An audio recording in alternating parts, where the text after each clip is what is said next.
Apresentado pelo nosso convidado, Patrick Henningsen, um amigo de longa data do programa. Ele é o apresentador do 21st Century Wire. Patrick, bom te ver de novo. Bom te ver. É horas em quinta. Sim, é um prazer estar aqui com você. Então eu queria atualizar todo mundo sobre os últimos acontecimentos e ouvir a sua reação a eles. Foram mais ou menos 24 horas bem intensas desde a última edição do programa. Os Estados Unidos iniciaram mais uma rodada de guerra com o Irã. Na verdade, a guerra nunca terminou de fato, especialmente do ponto de vista iraniano, mas os ataques voltaram com força. Desta vez, a justificativa foi o suposto abatimento de um helicóptero Apache, atribuído ao Irã, sobre o Estreito de Hormuz. E o CENTCOM, o Comando Central dos Estados Unidos na região, lançou uma série de ataques.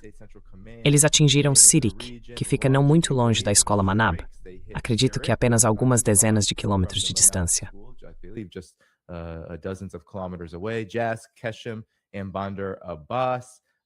Jaz, Keshin e Bandar Abbas. O Irã respondeu em Manab. Acredito que foi em Sirik. Havia tanques de reservatório que foram atingidos. Segundo o Financial Times, esses ataques deixaram cerca de 20 mil pessoas sem água, e o Irã foi obrigado a adotar medidas de emergência. Em todos os sentidos, isso é um crime de guerra em larga escala. Trump disse que, no total, os ataques dos Estados Unidos foram cerca de 20, enquanto o Irã afirmou que mirou em pelo menos 21 alvos durante a noite, em retaliação. E aqui está parte do que eles disseram. 21 alvos atingidos em toda a região, incluindo uma base aérea na Jordânia, a base de Al-Azraq, que o Irã afirma ter atingido com sucesso um hangar de F-35, algo que os Estados Unidos negam.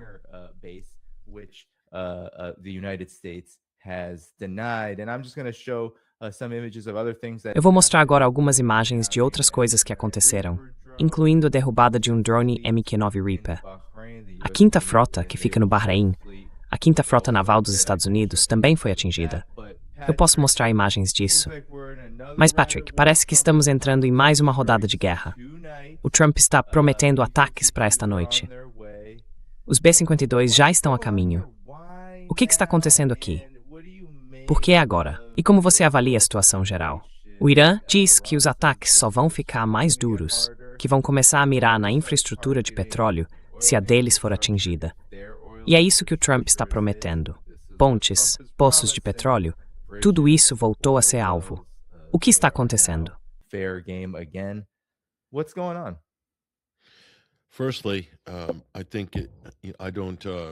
Primeiro, eu não acredito, ou pelo menos não tenho clareza nem confiança sobre a origem dessa afirmação de que o Irã derrubou esse helicóptero americano, seja um Black Hawk ou um Apache. Eu não estou convencido. Não tenho nenhuma confirmação clara por parte dos iranianos. Normalmente, eles são bem abertos quando se trata de mostrar o que derrubaram, o que eles chamam de troféus de aeronaves dos Estados Unidos. E essa coleção só cresce a cada dia. Então a pergunta é, foi um acidente? A gente ouviu o ministro das Relações Exteriores do Irã dizer que foi um acidente, que essas coisas acontecem. Mas a alegação inicial da CNN era de que esse helicóptero Apache teria sido abatido por um drone iraniano Shahed. Os drones Shahed não voam muito rápido. Eu duvido que conseguissem sequer acompanhar um Apache. Então isso é meio estranho. Não faz muito sentido.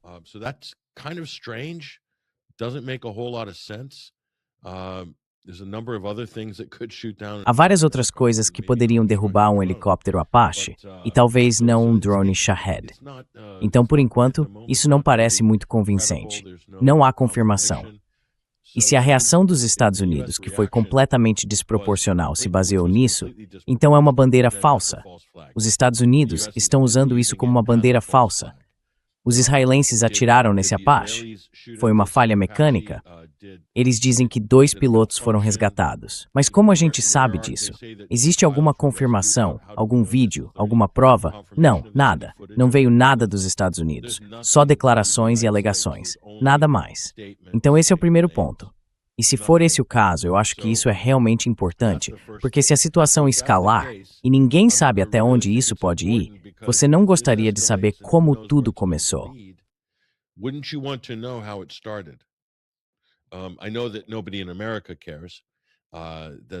Eu sei que ninguém nos Estados Unidos se importa. Não é assim que a cabeça deles funciona. Mas pessoas sensatas gostariam de saber. Então esse é o outro ponto. Se isso escalar e for muito mais longe, aí sim dá para dizer que é algo planejado, que é uma provocação. Aí vem a pergunta: será que os Estados Unidos estão tentando, de certa forma, recuperar o controle da escalada? Porque, em outras palavras, o que o Irã fez essa semana foi enorme. Basicamente, depois de um período de calma nos confrontos que já durava mais de um mês, eles traçaram uma linha vermelha em relação ao Líbano e a Israel. Aí Israel cruzou essa linha e o Irã atacou. Isso significa que, a partir desse momento, o Irã passou a controlar o ritmo da ação e da reação. E é exatamente aí que qualquer país quer estar em um conflito.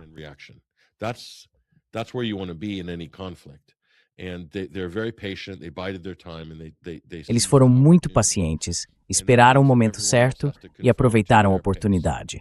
Isso significa que todo o resto precisa se ajustar ao ritmo deles. E isso vale tanto para o lado diplomático quanto para o militar. É uma vantagem enorme para o Irã.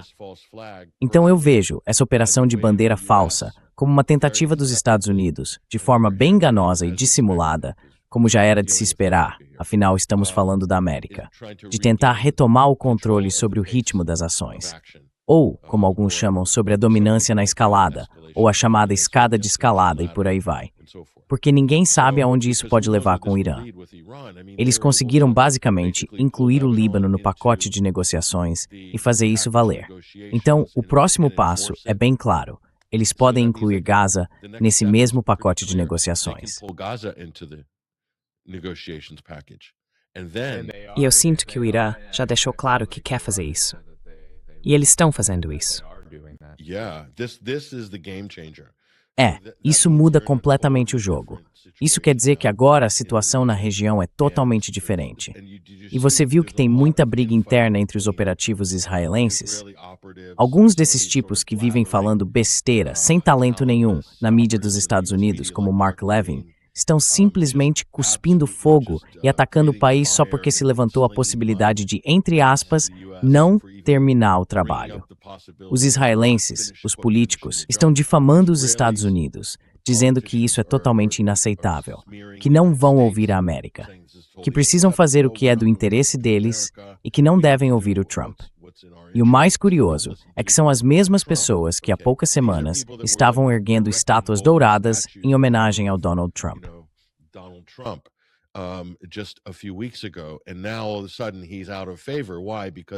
E agora, de repente, ele caiu em desgraça. Por quê? Por causa do Trump.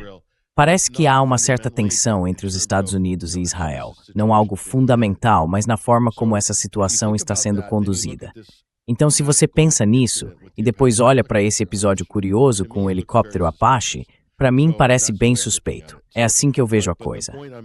Mas o ponto que eu quero destacar, o ponto central, é que o Irã foi muito esperto. Isso é equivalente ao que eles fizeram quando atacaram os Estados Árabes do Golfo, lá no começo das hostilidades, uns 3 meses atrás. Porque aquilo arrastou a região inteira para o conflito. Tornou esses países co-beligerantes.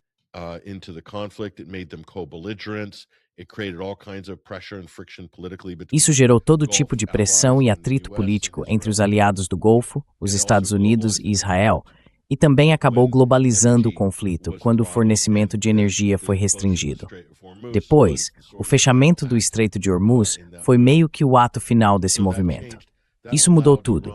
Permitiu que o Irã atuasse muito acima do seu peso geopolítico.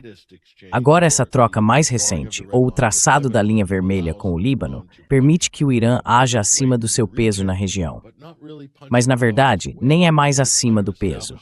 Quer dizer, isso praticamente consolidou o país como uma superpotência legítima na região, acima de uma potência intermediária e quase no limite de se tornar uma superpotência global, se a gente considerar o impacto dos recursos e das implicações econômicas do Golfo Pérsico dentro da economia mundial.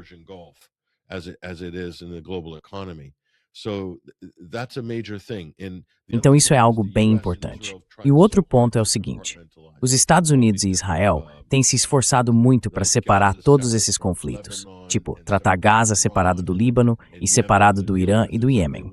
Eles estão lidando com cada um, porque querem fazer isso e precisam fazer isso. Mas o Irã está dizendo, não é assim que vai ser.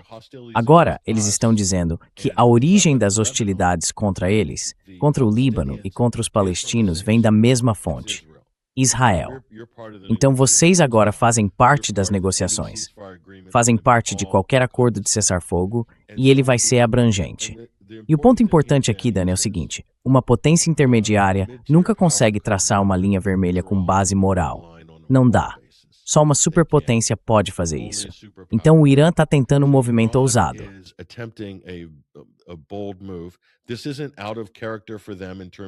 Isso não foge do padrão deles, se a gente olhar para as declarações, para a Constituição e para os valores da República Islâmica.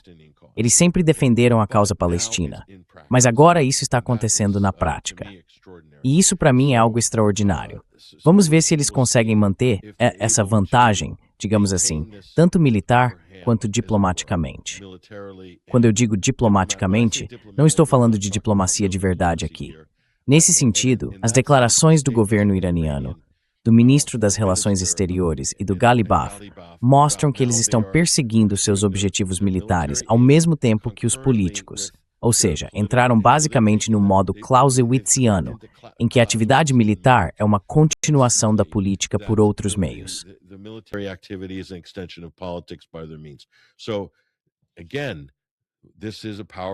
Então, de novo, só um ator geopolítico realmente poderoso poderia adotar essas posições. Só uma potência normativa dentro do sistema internacional. Eles estão se diferenciando claramente de muitos outros países, que são ou fantoches e subordinados dos Estados Unidos, ou estados fora da lei que agem à margem do sistema e das normas internacionais, como os próprios Estados Unidos e Israel. Hoje, o Irã está firmemente alinhado com o bloco China-Rússia, do ponto de vista geopolítico, e por isso vai ser reconhecido por outras potências. E eu diria o seguinte, Dani, se eles mantiverem a posição, se não recuarem nesses princípios duros que estabeleceram e não fizerem concessões nem aos Estados Unidos, nem a Israel, os países europeus vão começar a enxergar o Irã não como o problema.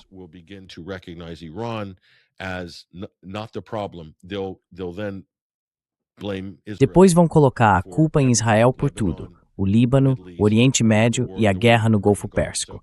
E os Estados Unidos, claro, vão ser culpados de qualquer jeito, porque começaram isso junto com Israel.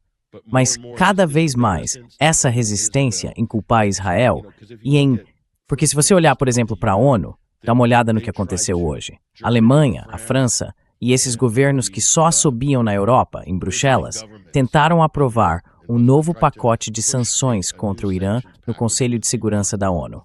E o representante permanente da Federação Russa, o Nebenzia, basicamente junto com a China, disseram não, vocês não vão fazer isso. Não há base legal para isso. Esqueçam, não vai acontecer.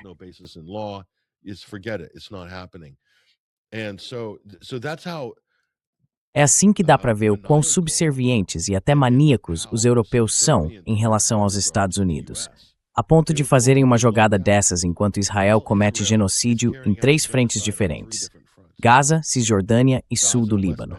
Quer dizer, quem são essas pessoas? E ao mesmo tempo, estão tentando aumentar a tensão com a Rússia e militarizar o continente. É simplesmente insano. Então, alguns deles vão acabar se afastando, Dani, se o Irã mantiver sua posição.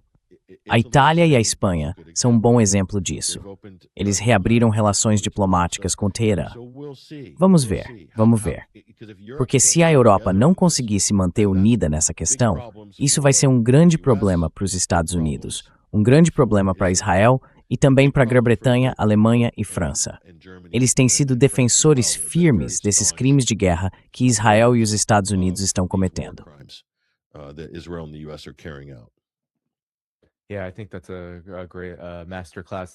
Eu acho que isso aí foi uma verdadeira aula sobre as enormes implicações dessa escalada.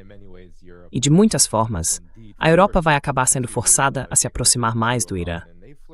Eles já flertaram com essa ideia ao longo dos anos, em grande parte por causa da dependência que tem de energia e dessa obsessão em se autodestruir por causa da Rússia. E romper as relações com a Rússia, claro, traz consequências enormes. Mas tem uma coisa que eu queria te mostrar, Patrick. À medida que a gente se aproxima, possivelmente, de uma nova rodada de ataques, e já eu chego nesse ponto, o Donald Trump e o governo dos Estados Unidos estão dizendo que há um clima que, na visão deles, está enfraquecendo o apoio a esse tipo de pretexto que você mencionou ali, em relação ao helicóptero Apache.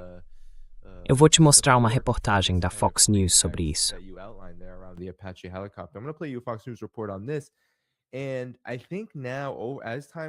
E eu acho que agora, com o passar do tempo, o Irã está dizendo que 70% de todos os alvos foram atingidos, o que é um número alto. Eles lançaram pelo menos 21 mísseis, talvez até mais, contra esses alvos. Isso significa que os F-35 provavelmente foram destruídos. E a gente já viu, há provas disso, de ataques anteriores do Irã com mísseis, que o Irã, goste-se ou não, e não é preciso gostar do Irã, mas eles geralmente dizem a verdade. E depois, as imagens de satélite acabam confirmando. Mas aqui está a Fox News falando sobre esse helicóptero Apache. E a narrativa está virando o seguinte: o Irã ainda está revidando. E isso agora está quase virando um motivo para aumentar ainda mais a guerra, por mais estranho que pareça, o que soa meio contraditório. Mas aqui está o que a Fox News disse sobre isso. Claro. Mas se o exército deles foi destruído, como é que eles ainda conseguem nos atacar? Quer dizer, um helicóptero Apache custa o quê? Uns 46 milhões de dólares, sem falar no risco de ferimentos ou até de perda de vidas. Sim, o Irã está se sentindo encorajado. Eles estão nos atacando porque usaram o cessar-fogo para reconstruir suas forças armadas e posicioná-las de um jeito que possam usá-las contra nós. E esse é o verdadeiro problema aqui. Quando os Estados Unidos entram em negociações diplomáticas, somos mais eficazes quando negociamos a partir de uma posição de força, com uma ameaça militar crível.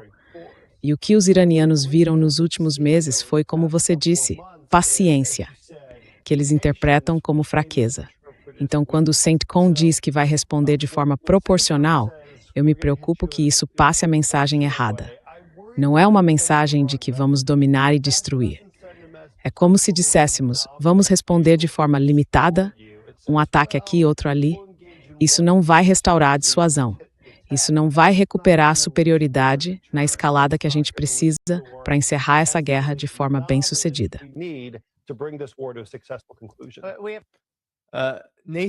Nathan Sayles. Aliás, eu sei que você conhece ele, Patrick. Quero dizer, ele é literalmente um vendedor das Forças Armadas. É, o Aprim. Ele trabalha para o Atlantic Council. Eu nem sei de que ele é embaixador. Nem sei o que isso quer dizer, para ser sincero.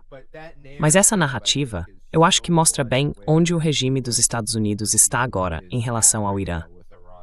E isso demonstra que eles estão muito preocupados com o fato de que o Irã, ao dizer que precisa de domínio na escalada, na verdade está admitindo que já tem esse domínio. E olha, as pessoas não precisam acreditar que essa última roda de ataques atingiu hangares de F-35 ou acertou os alvos. Elas podem acreditar no CENTCOM, se quiserem. Uma prova está no resultado. Os Estados Unidos já tiveram quase 4 bilhões de dólares em perdas só com aeronaves desde que essa guerra começou.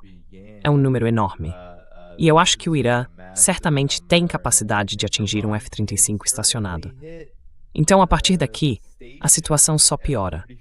O Irã está dizendo que vai atacar novamente a infraestrutura de energia se os Estados Unidos forem atrás da infraestrutura de petróleo e gás deles.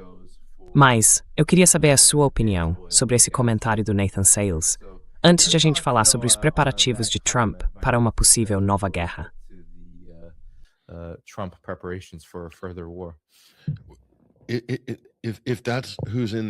Então, se é esse tipo de gente que está influenciando a Casa Branca e o Conselho Atlântico realmente tem um papel grande nesse discurso belicista em Washington, quer dizer, foi lá que o Mike Pompeo ficou sendo sustentado enquanto rodava pela Fox tentando se promover para vice-presidente em 2024. E isso simplesmente não deu em nada. Pois é o tipo de lugar onde pessoas assim, os falcões da guerra, operativos israelenses, conseguem receber um salário e manter a carreira andando enquanto esperam, sei lá, o Trump voltar ao poder ou algo do tipo. Mas quando ele disse aquilo, dá para ver claramente que essas pessoas vivem num mundo de fantasia.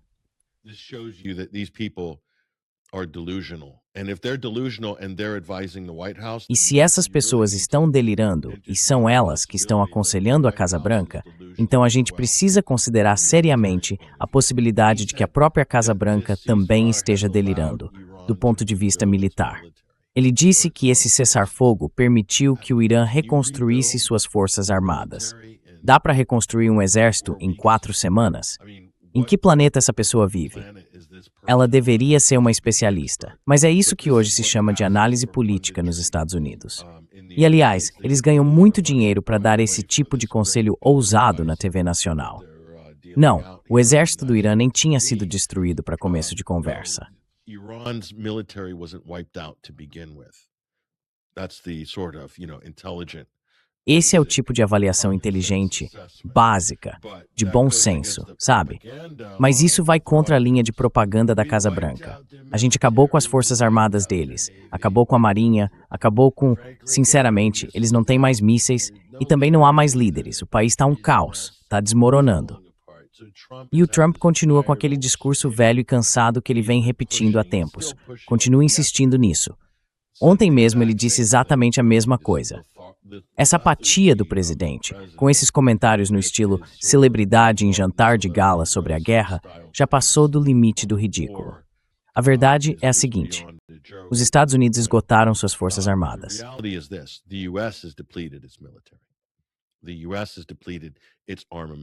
Os Estados Unidos esgotaram seus armamentos, suas munições, seu sistema de defesa antimísseis, e Israel também. Os Estados Unidos tiveram que tirar estoques do próprio fronte do Pacífico, levar para outro lugar e até reduzir o que mandavam para a Ucrânia, para tentar reforçar Israel e a si mesmos. E também transferiram recursos de outros teatros de operação, porque vai levar anos para os Estados Unidos reabastecerem tudo isso. Essa é a realidade. A realidade é que os Estados Unidos perderam mais aeronaves de asa fixa. Se você somar todas as aeronaves de asa fixa perdidas, estamos falando de aviões, drones e tudo mais, e incluir também os aviões AWACS, e somar isso com as perdas ligadas ao Irã e ao Iêmen, porque tudo faz parte do mesmo conflito. Pelo meu cálculo, já passa de 80 aeronaves de asa fixa. E até o fim da semana, Dani, pode chegar a 90. Quem sabe, com de drones MQ Reaper, etc. no momento.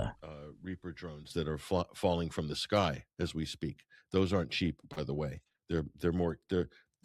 Aliás, esses aí não são nada baratos. O preço de cada um pode ser o mesmo que o de 2 aviões Airbus. É isso que essas aeronaves custam. Então, no período pós-Vietnã, esse é o valor mais alto. Para você ter uma ideia do tamanho do prejuízo, na Primeira Guerra do Golfo, em 1991, e na Guerra do Iraque, em 2003, em 10 anos de combates, os Estados Unidos perderam 75 aeronaves de asa fixa. 75 em todo esse período de 12 anos, nas 2 guerras diferentes contra o Iraque. E, aliás, não eram aeronaves tão avançadas assim. Então isso é um desastre. E mais uma coisa. 17 bases ficaram inoperantes ou fora de uso, sem condições de realizar nenhuma operação militar. 17 bases e instalações na região, incluindo o Kurdistão iraquiano, que, aliás, está sendo bombardeado pelos iranianos. E todas as nossas bases secretas por lá. Pois é, a gente nem sabia elas, sabia? All of our covert bases there. We didn't know about those, did we? But Iran knows about them and the Israeli bases. Mas o Irã sabe sobre eles e sobre as bases israelenses. Então, do ponto de vista militar dos Estados Unidos, depois do Vietnã, essa é a pior derrota estratégica da América nos últimos 50 anos. Isso é um fato. Os números não mentem. Pete Hegseth é o maior fracasso como secretário de defesa ou de guerra. Mais que um fracasso, é um desastre. É um desastre o fato de essas pessoas ainda estarem em seus cargos e o presidente ainda estar no poder neste momento. Isso, por si só, já é quase um milagre. E diz muito sobre onde os Estados Unidos estão politicamente, o fato de essa situação continuar existindo. E olha, o país está praticamente indefeso em certo nível e a economia é um desastre. Então, quer dizer, inflação de 4,2% no índice de preços ao consumidor no mês de... Foi maio, né? Subindo de 3,8%. O número real vai ser o triplo disso, o que é... Enfim, e o Trump adora isso. Ele adora isso, continua. Eles estão indo muito bem, né? Claro, vamos desvalorizar o dólar e assim vai ficar mais barato pagar aqueles 40 trilhões de dívida nacional, certo? É só desvalorizar o dólar, né? Foi isso que o Scott Bassett e o pessoal dele provavelmente estavam dizendo para o Trump há um ano. Então, em todos os aspectos, é uma derrota. Em todos eles. É uma derrota enorme. E mesmo assim, eles continuam agindo como se tivessem o controle da escalada. E o Trump ainda está promovendo esse bloqueio. Isso é um bloqueio. E eu te digo, os iranianos não veem isso como um bloqueio. Para eles é só um incômodo. Um incômodo. E tudo que os Estados Unidos estão fazendo é criar situações de casus belli, em que seus helicópteros, Apache, aviões ou drones acabem sendo abatidos. Isso dá a eles uma desculpa para escalar o conflito. Mas, sinceramente, Dani, eu não acredito que eles consigam sustentar um confronto prolongado com o Irã. Não conseguem. Sem falar que a retaliação do Irã vai agravar ainda mais os problemas para os Estados Unidos e para Israel. É realmente difícil ver para onde isso está indo.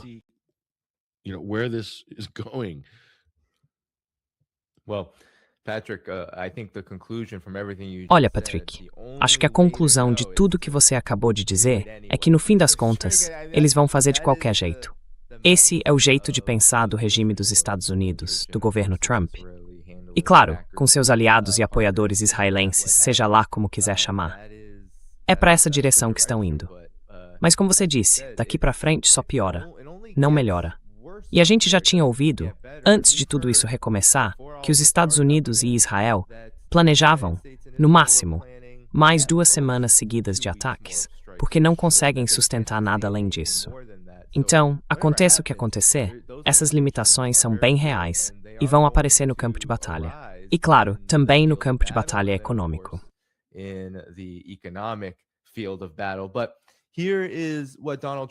Mas olha o que o Donald Trump disse hoje, porque parece que vão acontecer mais ataques.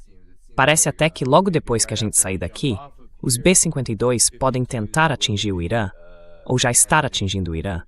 Ele escreveu no Truth Social, hoje de manhã, que as Forças Armadas do Irã são uma bagunça completa e total, que boa parte delas, como a Marinha e a Força Aérea, praticamente não existem mais, que foram completamente derrotadas. Segundo ele, é só conversa, nenhuma ação. O valentão do Oriente Médio está morto, disse Trump.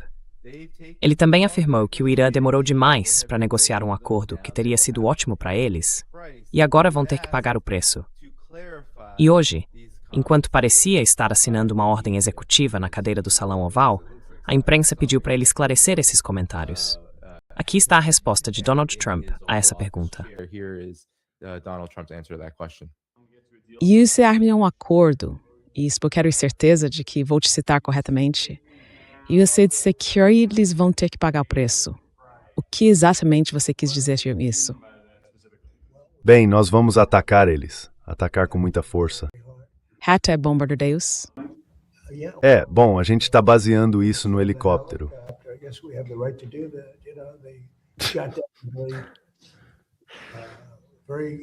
Muito impressionante, na verdade, uma máquina incrível. No começo eles disseram que não tinham feito. Depois admitiram que tinham feito, sim. Era uma máquina incrível. E agora já temos defesas aéreas sendo ativadas na cidade de Qom, enquanto bombardeiros B-2 estão a caminho, segundo o Mint Press, seguindo em direção à região. Dá para ver no radar de voo. Eles podem chegar em questão de minutos ou horas à região do Golfo, prontos para lançar um ataque ou ficar em posição ali perto do espaço aéreo iraniano. Então, Patrick, essa é a situação. Faça assim mesmo. Quer dizer, eles claramente não estão te ouvindo, não estão assistindo a este programa. E não que a gente queira aconselhar ninguém sobre guerra, de forma alguma. Eles precisam parar com os crimes de guerra. Esse é o ponto de tudo isso. Mas qual é a sua opinião sobre essa continuidade, independentemente das consequências?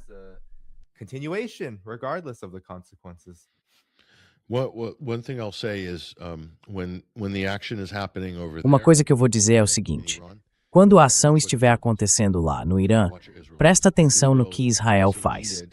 Fica de olho no que Israel faz. Israel também precisava dessa distração para poder voltar a atacar palestinos, pessoas no sul do Líbano. E eu acho que esse é o jogo de Israel. Isso segue o padrão de comportamento deles. É sempre assim. Eles sempre esperam e se beneficiam de algum outro conflito ou de um foco global da mídia em outra coisa. E se houver retaliação, se mísseis atingirem Israel, eles vão continuar tentando explorar a carta da simpatia no mundo todo por causa disso. Quando, na verdade, Israel claramente violou o cessar-fogo com o Hezbollah 15 mil vezes, certo? Hezbollah 15,000 times, okay? And it's only until recently that Hezbollah E só recentemente o Hezbollah respondeu. E agora eles estão chamando isso de... Sabe, o interessante sobre Israel, o Comando do Norte, o que eles chamam de Comando da Frente Interna, eles acabaram de anunciar nas regiões do Norte, na Galileia, que vão reabrir as escolas. Eles querem que as crianças voltem às aulas hoje, certo? E vão garantir que fiquem perto dos abrigos antiaéreos. Então, como você interpreta isso? Com as hostilidades chegando de novo ao ponto mais alto, esse não é o tipo de anúncio que alguém faria, a menos que esteja disposto a quê? Usar as próprias crianças como escudos humanos, ou pior ainda, sacrificar as crianças para tentar gerar algum tipo de simpatia, se puderem espalhar essas imagens de crianças israelenses mortas pela mídia mundial, de alguma forma.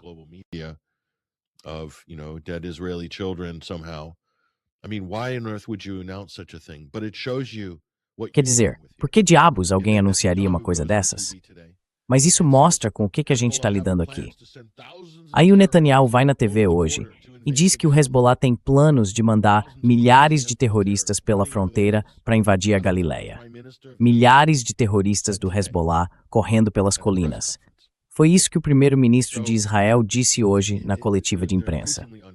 Então eles estão cada vez mais desequilibrados, porque o próprio Israel criou um enorme dilema de segurança para si mesmo, assim como os Estados Unidos fizeram. Isso significa que o Irã está sendo muito eficaz no que faz, extremamente eficaz. Eles conseguiram criar uma dinâmica de pressão entre os Estados Unidos e Israel, entre os países ocidentais e os Estados Unidos e Israel, e também entre o Líbano e os Estados Unidos e Israel. And also between Lebanon and the US and Israel, because if you look at the president. Porque se você olhar para o presidente Joseph Aoun, o presidente do Líbano, que é cristão, dá para entender como o governo deles é dividido em cargos confessionais sectários. Presidente, primeiro-ministro e presidente do parlamento, que é xiita. O primeiro-ministro é sunita, Nawaf Salam, e Joseph Aoun é o presidente. Então, há alguns dias, ele deu uma entrevista à CNN e saiu falando abertamente, basicamente criticando o Hezbollah e culpando o Hezbollah e o Irã por tudo que deu errado no Líbano. Nenhuma palavra de condenação a Israel. Ele quer ter boas relações com Israel. E aí veio a reação a isso.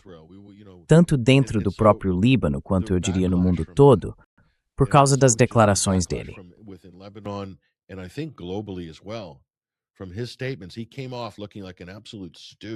Ele acabou parecendo um verdadeiro fantoche de Washington, da Arábia Saudita e de Tel Aviv, e ainda por cima promovendo divisão sectária no Líbano. Quer dizer, ele mesmo fez muito para empurrar o Líbano em direção a uma guerra civil. Basicamente, estava fazendo o jogo do Tom Barrack, porque é isso que os Estados Unidos e Israel querem ver. E a Morgan Ortagus, junto com outros, gente ligada ao Atlantic Council, tentando forçar uma guerra civil violenta no Líbano, mandando o exército libanês e o Joseph Aoun desarmarem o Hezbollah. Bom, isso é praticamente uma receita para a guerra civil. Mas isso não vai acontecer lá. Não é realista, só que está criando muita tensão no país. Agora, 2 dias depois, o Joseph Aoun, depois de todas as trocas e reações, está mudando de posição.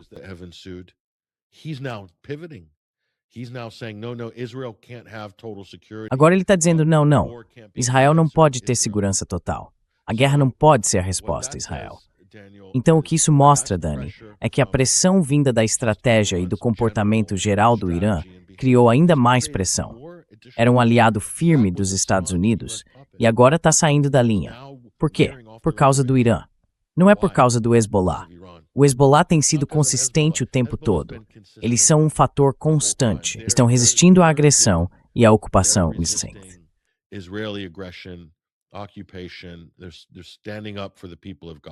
Eles estão defendendo o povo de Gaza. Mas o Irã mudou completamente o rumo das coisas com o que fez. E isso muda o jogo. Muitos analistas geopolíticos e comentaristas que participam de podcasts gostam de falar sobre assuntos militares, como se tudo fosse se resolver no campo de batalha, com táticas. Mas não é assim. Isso não é verdade. É importante, claro. Mas a política também conta, porque a política pode mudar o rumo de todo o jogo. Da mesma forma que a política e os resultados políticos foram o que mudou, o que criou, um bom exemplo é a Ucrânia. Houve muita manobra política até chegar ao ponto de uma guerra civil, que acabou levando a esse grande impasse entre a OTAN e agora a Rússia, tendo a Ucrânia como intermediária.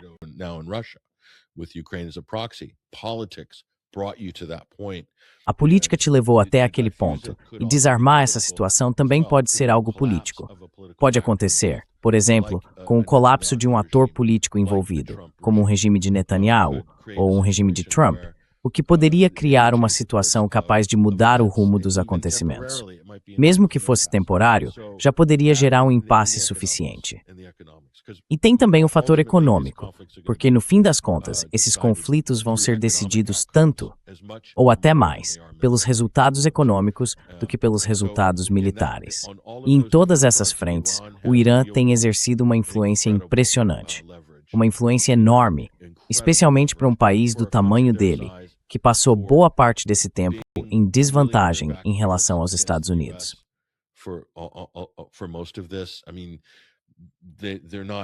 Quer dizer, eles não estão no mesmo nível dos Estados Unidos em termos de poder militar e de capacidade, e sofreram muito por causa disso.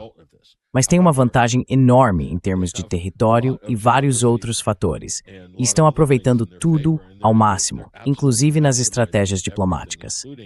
Agora, lidar com um país como os Estados Unidos, não existe um componente diplomático real em nada do que Washington faz, especialmente nesse governo. Eles são contra a diplomacia. Não sabem o que é um cessar-fogo. Quando alguém pergunta, você acha que vai haver um cessar-fogo? Eu respondo, antes de mais nada, será que alguém na Casa Branca entende o que isso significa?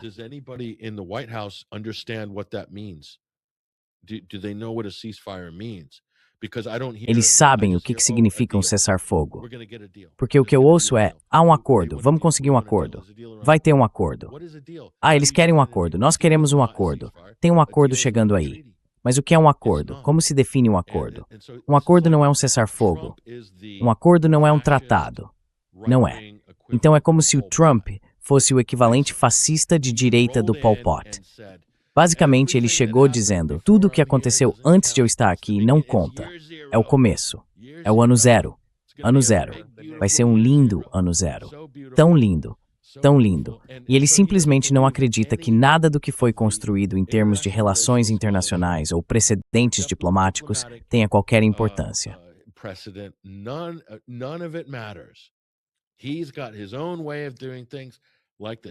Ele tem o jeito dele de fazer as coisas. Tipo, a organização Trump vai fazer isso e todos os apoiadores dele dizendo, não é incrível, ele é tão imprevisível. É isso que acham ótimo no Donald. É isso que eu adoro no Donald Jr. É isso que meu pai. É por isso que meu pai é tão incrível. Ninguém sabe o que ele vai fazer. Nem o próprio Trump sabe. Então, olha, isso é um desastre. As pessoas precisam entender que é um desastre total, sem atenuantes, para os Estados Unidos, porque eles são completamente incompetentes e arrogantes. E ainda tem gente como Sebastian Gorka, que parece um reaproveitado da Newsmax ou algo assim. Pessoas desse tipo na Casa Branca. Sabe? Verdadeiros oportunistas, picaretas de rádio conservador. E gente como o Stephen Miller.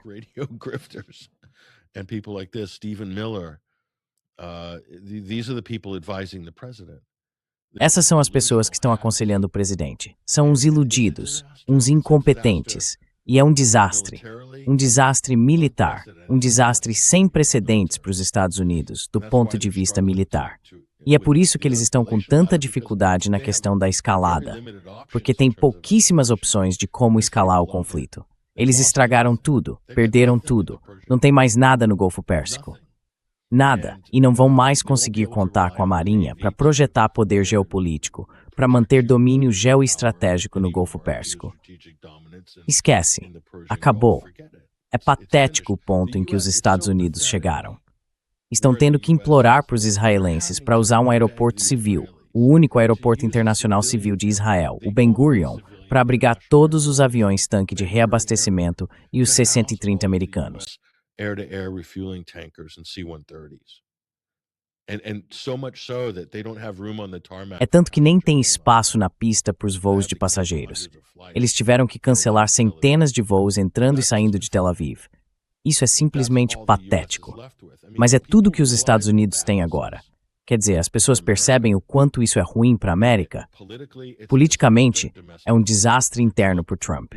Ele está com uma corda no pescoço, indo para as eleições de meio de mandato, e ela só aperta mais. Por isso tem tanta indecisão, tanto pânico. Dá para ver que ele está visivelmente irritado. Ele tem surtos, sabe? Faz birra mesmo, durante entrevistas com a imprensa. Tipo, chega, cansei, tô indo embora. Ele está sendo pressionado por entrevistadoras mulheres e não consegue lidar com isso. Como assim? Eu disse que não queria mais guerras, Patrick. O que você quer dizer? Eu nunca disse isso. Eu disse que o Irã é muito perigoso. É simplesmente ridículo. Esse não é um presidente sério.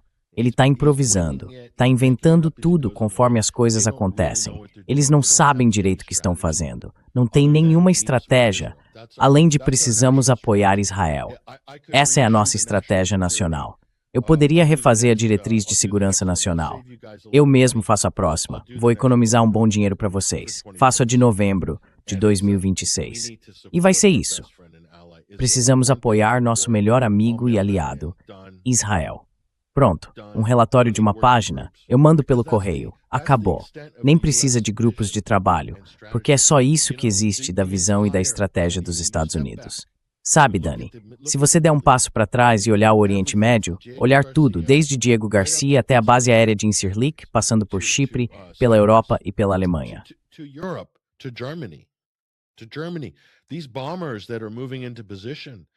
Esses bombardeiros que estão se posicionando para atacar o Irã, de onde eles estão vindo? Eles estão vindo da Alemanha e do Reino Unido. Então esse é o alcance militar entre a Europa e os Estados Unidos. E tudo que está no Golfo Pérsico, tudo que está em Israel, toda a ajuda, todo o apoio, tudo isso serve para uma única coisa. E isso ficou claro desde 7 de outubro. Garantir proteção e blindar Israel para que possa agir com impunidade na região. Essa é a razão de Estado do governo dos Estados Unidos e das suas Forças Armadas.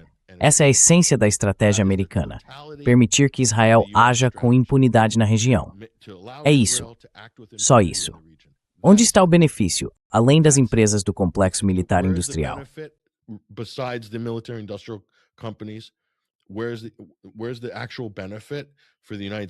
Onde está o benefício real para os Estados Unidos, tradicionalmente, em termos de interesse nacional?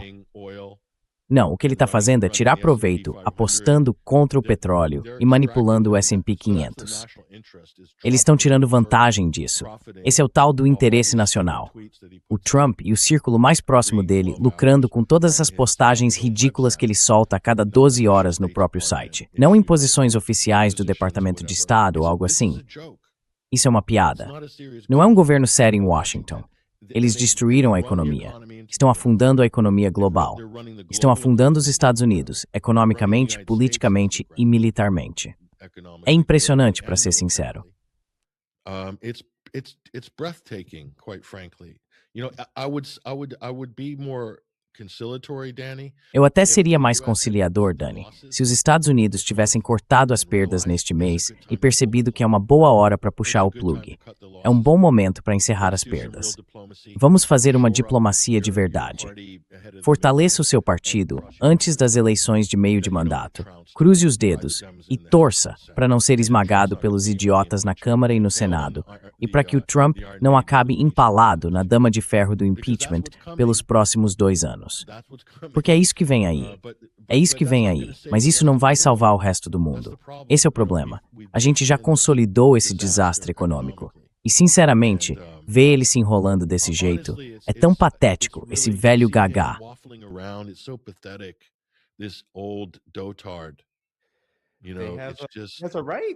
Ele tem esse direito, Patrick. Os Estados Unidos têm o direito de bombardear o Irã por causa de um helicóptero abatido que estava voando dentro, ou tentando voar dentro, do espaço aéreo iraniano, ou pelo menos voando muito baixo em direção ao Irã. Sem pilotos mortos, ou talvez até tenha pilotos mortos. E, em particular, ele esteja furioso com isso. Mas, em público, eles não podem admitir que os Estados Unidos perderam um aviador. Quer dizer, é bem suspeito esse helicóptero. O helicóptero é atingido por um drone, pega fogo e cai na água. Mas ele fica inteiro e todo mundo sai bem. Quer dizer, é só uma hipótese, Dani. Para mim, com essa Casa Branca, com a quantidade de mentiras que eles já contaram e foram pegos mentindo, tudo é possível. O ataque em Isfahan é o exemplo perfeito. Foi o momento Jimmy Carter dele, né? Um desastre total. As forças especiais, ninguém sabe quantos morreram ali ou quais foram as perdas reais. Mas com esse presidente, aquele helicóptero podia ter tido uma pane, caído e matado 2 pilotos. Talvez tenham recuperado os corpos, talvez não, quem sabe? Mas eles mentiriam sobre isso. Diriam que foi abatido depois que os pilotos estavam vivos e não divulgariam nenhum nome. É assim que esse governo age. Eles são capazes de qualquer coisa desse tipo e ainda usariam isso como pretexto para escalar o conflito. É com isso que a gente está lidando. São criminosos. O Trump está tocando isso como se fosse uma administração de gangster, sem saber o que faz metade do tempo. Ele acha que é uma briga de rua. Então, eu sei que pode soar extremo, mas eu não duvido de mais nada vindo dessas pessoas. Eles estão completamente desesperados.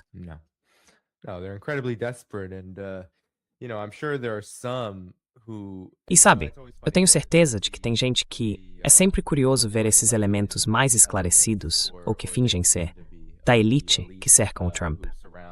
Alguns talvez finjam se opor a ele, outros talvez estejam totalmente do lado dele, mas eles não dizem nada, não se opõem a nada. E eu acho que alguns realmente acreditam, o que é até engraçado, e você já falou sobre isso também, nesses objetivos. Eles acreditam que se conseguirem fortalecer Israel ao máximo, vão conseguir atrapalhar qualquer possibilidade de China, Rússia e Irã se desenvolverem, se integrarem e conectarem ainda mais a região. Aí Israel vira esse chamado aliado, esse chamado parceiro.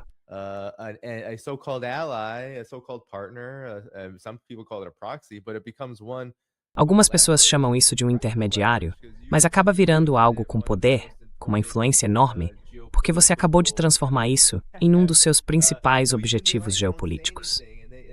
Então, mesmo a aliança, eles não dizem nada, e isso vem de gente que realmente acredita nessa bobagem. Eles acham que pode ser verdade e acabam indo junto com isso de qualquer jeito. E aí você tem o Trump, você disse, né? Praticamente todo dia ele posta alguma coisa. Fez de novo hoje.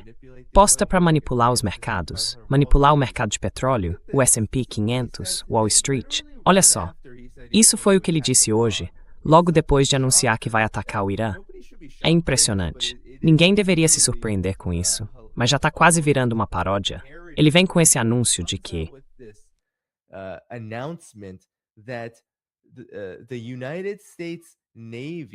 a Marinha dos Estados Unidos, as Forças Armadas, realizaram uma missão secreta para escoltar petroleiros e outros navios comerciais pelo Estreito de Hormuz.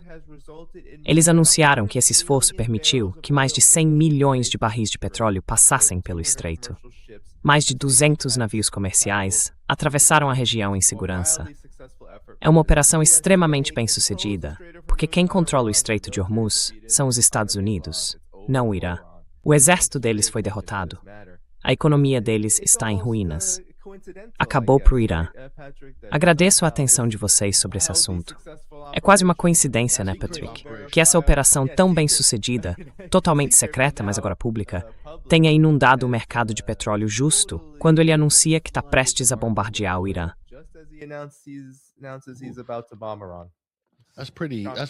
Convenient.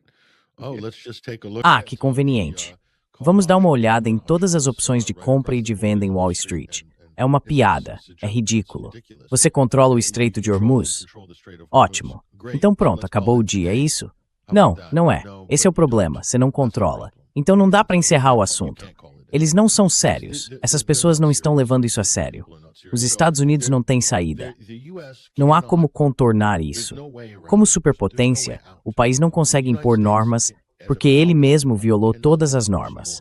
Foram eles que trouxeram a situação até esse ponto, violando todo o direito e as regras internacionais.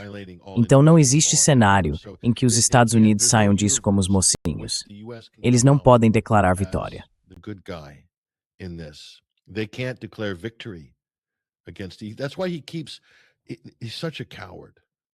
É por isso que ele continua. Ele é um covarde, esse cara. E as pessoas em volta dele também são covardes. Por isso, eles ficam tweetando e repetindo: destruímos a marinha deles, destruímos a força aérea, não sobrou nada, é uma grande vitória. Quantas vezes você precisa anunciar isso? 100 vezes? Isso mostra que não foi uma grande vitória, que vocês não eliminaram tudo isso, nem acabaram com todos os mísseis deles. Não acabaram. Não acabaram. Se tivessem acabado, não precisariam repetir isso todo dia. Há um mês, 2 meses, sei lá. É ridículo. Isso mostra que os Estados Unidos, como superpotência, na verdade não têm influência real e não conseguem trazer outros aliados para esse mesmo caminho. Eles tentaram, lembra? Com os britânicos, com os franceses. Eles estão enviando fragatas, apoio de indústria por assim. O que aconteceu com isso? Achei que eles iam mandar tudo aquilo. Eles deveriam ter enviado tudo. Armada. Esses indecisos dispostos a este patrocínio. Reabra isso aí. Onde eles estão? O que aconteceu com eles? Eu esperava que os franceses, o Macron e os britânicos, sabe, eles estão ali sentados. Existe infatismania. Eles só têm 6 navios operacionais em toda a marinha deles, sabe? Então acho que talvez pudessem ceder uns 2. Enfim, é aí que eles estão. Agora, o outro ponto é que a Arábia Saudita, ao que tudo indica, permitiu que os Estados Unidos usassem o espaço aéreo deles para reabastecer em Israel. Não sei se você viu essas notícias. Caças F-35 israelenses reabastecendo no espaço aéreo saudita, provavelmente com um avião-tanque americano. Isso significa que a Arábia Saudita volta para a lista de alvos. Mas o que isso quer dizer exatamente? De onde veio esse avião-tanque? Veio da Arábia Saudita ou veio de Ben Gurion? Porque se veio de Ben Gurion, então Ben Gurion entra na lista de alvos também.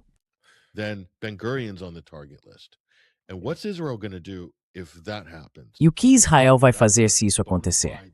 Isso seria uma crise real para o Estado de Israel, porque esse é o ponto de fuga para os israelenses que têm passaporte de praticamente todos os outros países do mundo, e eles têm mesmo. E todos mantêm o direito de simplesmente cair fora se as coisas ficarem quentes demais. Mas não dá para fazer isso se o aeroporto Ben Gurion for completamente destruído, e isso pode acontecer. É um risco enorme. Quer dizer, se você estivesse aconselhando essas pessoas, pensaria, será que vocês realmente sabem o que estão fazendo? Faz sentido reacender essa escalada, esse vai e vem? Qual é o plano de contingência de vocês? Eu imagino que Israel tenha bastante profundidade estratégica, né? Eles têm a base da RAF Akrotiri, lá em Chipre.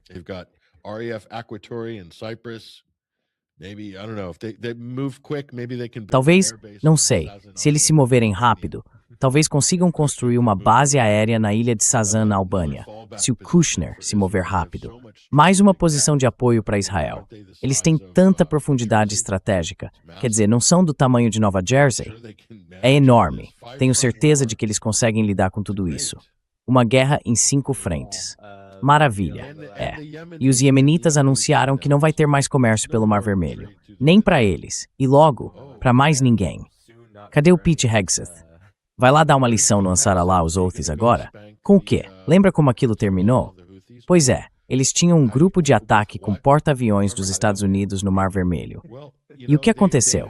Acho que era o USS Gerald Ford, se não me engano. Eles deram meia volta e foram embora. Eles não deixaram de um C-18 pelo caminho? Isso foi na primeira rodada. Mas então, pode continuar. Você vai atacar os iemenitas agora? Tá bom, tudo bem. Quer dizer, adeus, Bab al-Mandeb.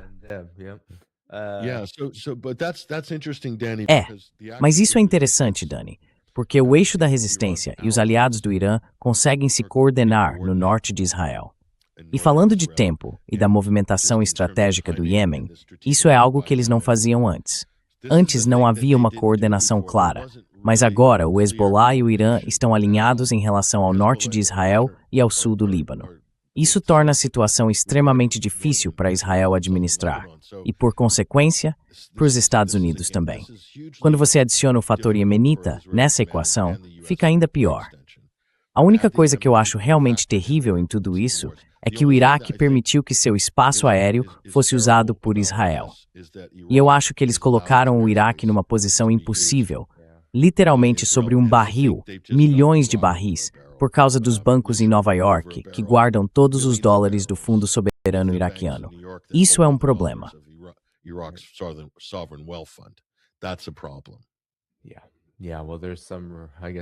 É bom, existe uma certa resistência, digamos assim. Há um movimento de resistência por lá, mas o governo com certeza não acompanhou isso. Patrick, antes de eu te liberar, eu sei que já está quase na hora de você ir e eu vou encerrar aqui nos próximos 5 minutos. Eu só quero mostrar, como eu disse antes. O que foi que eu falei mais cedo? Que as imagens de satélite acabariam confirmando que o Irã provavelmente está dizendo muito mais verdade do que o CENTCOM dos Estados Unidos jamais conseguiria. E agora, as imagens de satélite mostram que os hangares dos F-35 americanos, na Jordânia, foram atingidos. E parece que foram atingidos com bastante força.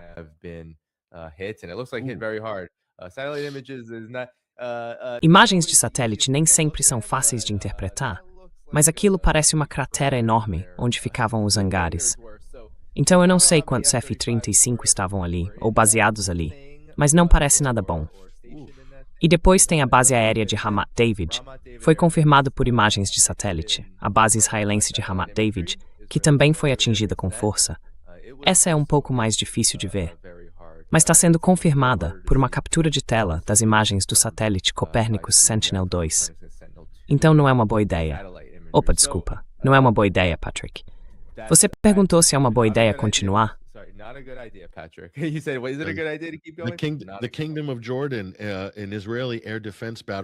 O Reino da Jordânia, uma bateria de defesa aérea israelense com um país em volta. É isso que a Jordânia basicamente é. Uma base de defesa antimísseis de Israel que, por acaso, tem um país e pessoas morando ali. Pois é, tá aí. Tá aí. O Irã está aumentando o número de alvos. Tem muitos alvos, tem ótima inteligência, e isso é uma morte por 1000 cortes para Israel e para os Estados Unidos. Seria interessante saber qual é o tamanho real dos danos na frota de F-35, porque isso é importante. E também, sabe, onde é que Israel está mantendo a frota de F-35 hoje em dia? Acho que eles espalharam. É.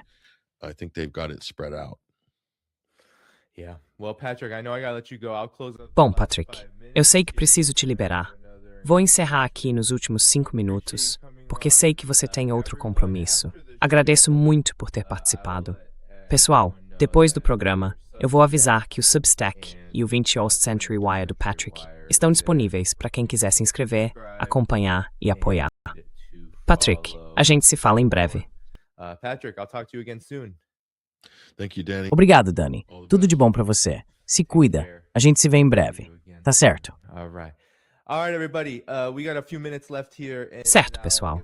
A gente tem só mais alguns minutos, então vou fazer alguns anúncios e deixar umas palavras finais aqui. Beleza.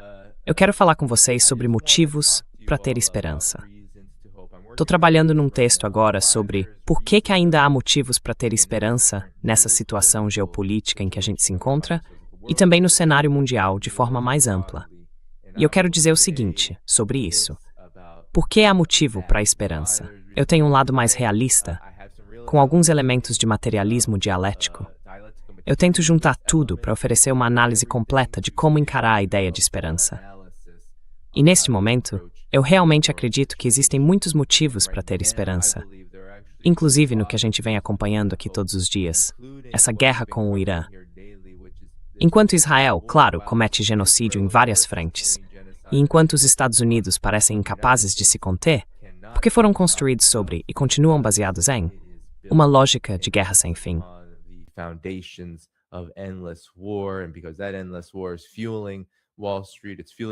E porque essa guerra sem fim alimenta Wall Street, alimenta o complexo militar industrial, alimenta essa sede por dominação total que está, de forma constante e acelerada, enfraquecendo no mundo todo. Apesar de tudo isso, o Irã deu um salto tão grande na sua posição global que agora muita gente já o chama de superpotência. E eu nem sei se esse é o termo mais preciso para descrever o que o Irã é hoje. Porque neste momento, o que podemos chamar o Irã, na minha opinião, é de uma nação vitoriosa. Uma nação que venceu a guerra contra a agressão e o imperialismo dos Estados Unidos e de Israel, e que agora está trilhando um caminho para construir as bases para que isso se espalhe ainda mais. Porque não existe vitória em uma frente que não reverbere em todas as outras. Então, o Irã derrotou as sanções.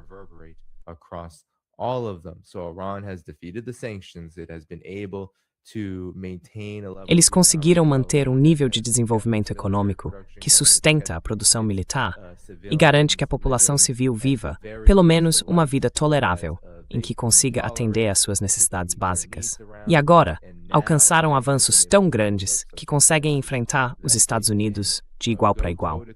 Basicamente, eu acredito que isso pode se transformar numa guerra em que os Estados Unidos e Israel não recuam, mas o Irã também não cai.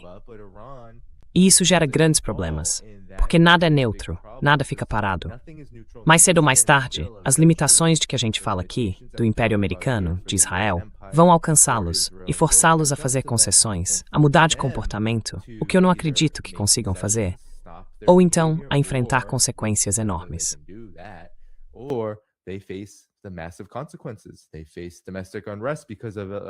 Eles enfrentam agitação interna por causa de uma crise econômica. Enfrentam também a rápida e constante aceleração de um mundo cada vez mais integrado entre os países do sul global. E não vão conseguir impedir isso, porque desperdiçaram tudo numa guerra que, de qualquer forma, nunca iriam vencer. Vão tentar destruir a economia global, como alguns já estão dizendo. Mas nem isso vai dar o resultado que eles querem. Porque agora existe uma China, existe uma Rússia, existem motores econômicos ainda maiores no mundo, especialmente a China, prontos e dispostos a se tornarem o centro desse movimento em direção à integração global, à soberania, à multipolaridade e, o mais importante de tudo, à autodeterminação. E isso está acontecendo em todos os lugares. Não é só nessas regiões.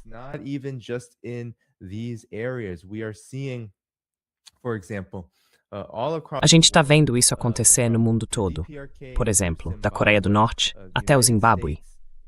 Os Estados Unidos tentam destruir qualquer alternativa ao seu domínio, porque é disso que se trata, no fim das contas. O objetivo do império, das classes dominantes, daqueles em Wall Street, tomando champanhe enquanto veem as pessoas sofrerem dentro e fora do país, é eliminar qualquer alternativa. Assim, esses países acabam sendo engolidos pela engrenagem de exploração sem fim, dos recursos, do trabalho e, claro, da própria existência das pessoas. Enquanto isso, continuar servindo aos lucros gordos deles. Eu vou mostrar alguns exemplos disso. O Wall Street Journal escreveu que smartphones, carros elétricos e pizza de forno a lenha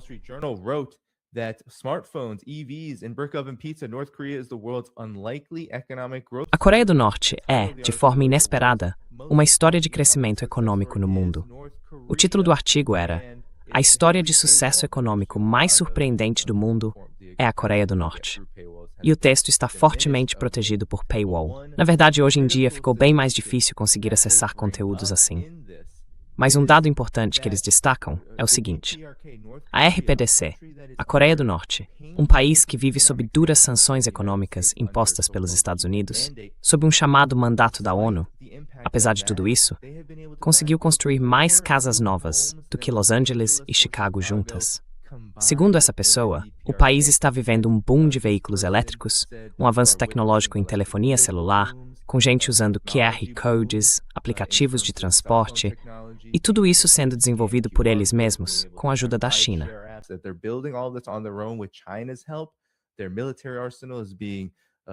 O arsenal militar deles está sendo reforçado com a ajuda da Rússia. E a RPDC está se tornando cada vez mais uma sociedade moderna, apesar de ser forçada a viver no que a grande mídia ocidental chama de reino eremita, certo? Que seria tão isolado. Pois bem, os Estados Unidos e o Ocidente tentaram impor esse isolamento à RPDC, mas isso não está funcionando. E estamos falando da RPDC, um país que os Estados Unidos têm medo de tentar destruir e voltar a uma guerra direta por causa das consequências que isso traria. Mesmo assim, a gente vê a RPDC conseguindo sobreviver a todo esse ataque e, com o tempo, prosperar.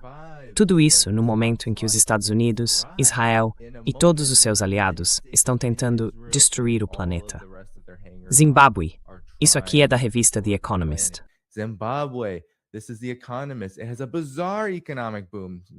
Está acontecendo um boom econômico bem estranho. No Ocidente, eles adoram tentar demonizar e desmerecer qualquer país de que não gostam, especialmente quando esse país está fazendo algo muito bem. Nesse artigo, eles falam sobre como uma corrida do ouro se misturou com uma disputa por poder, porque o Estado está fortemente envolvido na economia, à força, por causa, de novo, das sanções. Essa corrida do ouro gerou um enorme crescimento para eles, porque o ouro passou a ter um papel muito importante, já que o dólar, o mercado de petróleo e tudo isso estão ficando cada vez mais frágeis por causa da agressão dos Estados Unidos. Agora a economia deles cresceu 7% no último ano, e estamos falando de vários anos seguidos de crescimento positivo, mesmo com as sanções. Então, países e pessoas, o Zimbábue, por exemplo, têm uma história realmente terrível.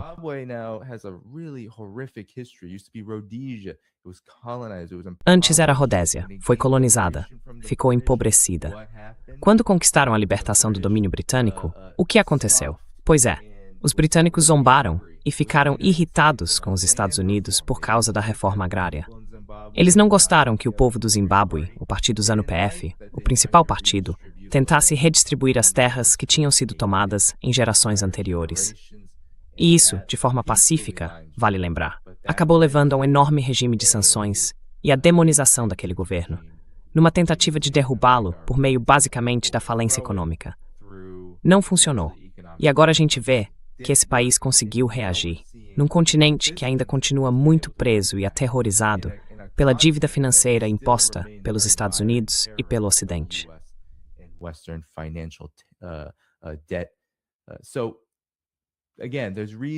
Então, de novo, há motivo para acreditar que a ascensão da China não está sendo contida.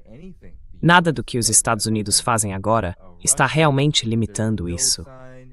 A Rússia, não há nenhum sinal de que esteja em apuros, mesmo tendo que enfrentar o que já parece uma guerra longa contra forças apoiadas pela OTAN e basicamente contra a própria OTAN, continua avançando, desenvolvendo uma estratégia militar moderna e se consolidando como uma potência por conta própria, liderando o movimento de desdolarização. O Irã, a gente já comentou, e agora o resto do mundo vai ter que se ajustar a essa nova realidade. E eu acho que há motivo para acreditar nisso, porque a gente vê nos Estados Unidos é um sinal de desespero. O país tendo que o Trump literalmente manipulando os mercados só para fingir estabilidade, enquanto as pessoas sofrem.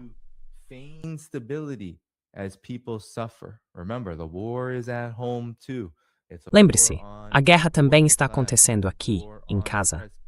É uma guerra contra a classe trabalhadora. É uma guerra contra os povos oprimidos. Tem gente ficando cada vez mais pobre neste exato momento. As dívidas estão crescendo. Trilhões de dólares que as pessoas devem hoje em empréstimos de carro, em hipotecas, em cartões de crédito e por aí vai. Tudo isso vai chegar a um ponto de explosão. E o fato é que a qualquer momento os Estados Unidos podem, sabe, usar suas forças policiais para reprimir protestos, até mesmo os pacíficos, e ampliar ainda mais a vigilância. A Copa do Mundo vai acontecer aqui, nos Estados Unidos, e vai ser uma bagunça total, porque o esquema de segurança daqui não é diferente do regime de segurança nacional que é imposto às pessoas lá fora.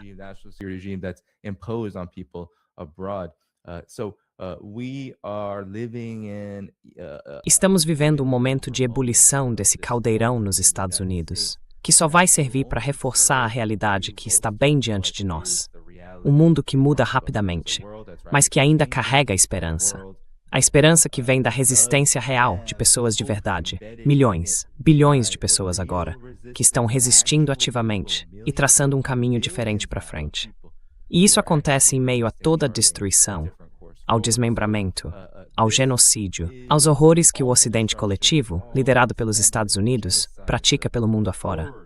Israel, claro, pode colocar aí também, faz parte disso.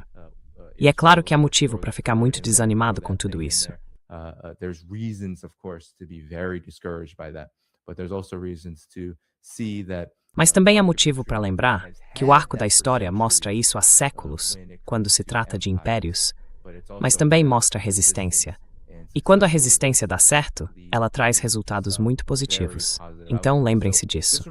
Pessoal, vocês vão assistir ao jogo dos Knicks hoje à noite? Se forem assistir, enquanto os Estados Unidos bombardeiam o Irã e o Irã revida, eu volto amanhã, tá? Amanhã eu volto às 12 horas do meio-dia, horário do leste, com o Larry Johnson e o coronel Lawrence Wilkerson. A gente vai analisar todo o caos que acontecer durante a noite, porque normalmente o que acontece é o seguinte: o governo Trump, ou melhor, o exército americano, faz seus ataques durante a madrugada e o Irã responde depois, por causa da diferença de fuso horário e tudo mais. Dito isso, quero agradecer a todo mundo que mandou superchats. E eu quero saber o que um helicóptero de ataque estava fazendo no estreito. Dá para supor que ele estava indo atacar.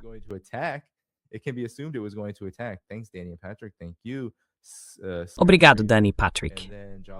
Valeu, Skyraider. Aí o Jolly Lollipop 1 diz: os chapeuzinhos detonam o Charlie Kirk. Sim, o Charlie Kirk. E depois o Jolly Lollipop 1 comenta que dá pra pegar qualquer pessoa viciada, morando num acampamento de sem-teto, e que essa pessoa seria um presidente melhor do que o Donald Trump.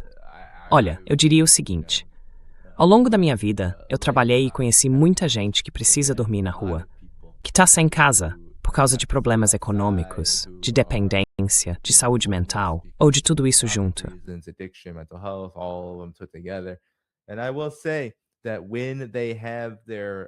E eu diria que quando eles tiverem estabilidade, quando conseguirem realmente funcionar de um jeito, que eles e o resto de nós, ou pelo menos o resto de nós que ainda tem um pouco de humanidade, queremos ver, sim, eu diria que eles seriam muito melhores. Na verdade, é esse tipo de luta que pode trazer muita clareza e muita empatia por quem também enfrenta dificuldades. E é disso que a gente precisa nos Estados Unidos, porque não temos muito disso. E com certeza não temos nada disso em Washington. Nos corredores do poder, o que existe é o oposto da empatia. É o narcisismo, a mentalidade de dominação, de controle, de destruição, e de que vale tudo para maximizar o lucro. E é isso que está nos matando.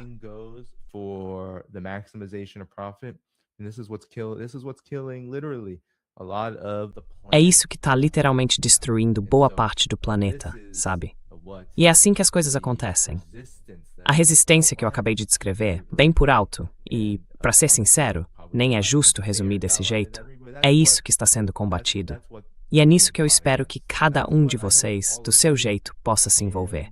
Eu acredito que é exatamente sobre isso que esse canal existe. Pessoal, antes de sair, não esquece de deixar o like. Na descrição do vídeo tem todos os links para apoiar o canal, Patreon, Substack e muito mais. Como eu disse antes, eu volto ao meio-dia, no horário do leste, com o Larry Johnson e o coronel Lawrence Wilkerson, para atualizar tudo o que aconteceu durante a noite.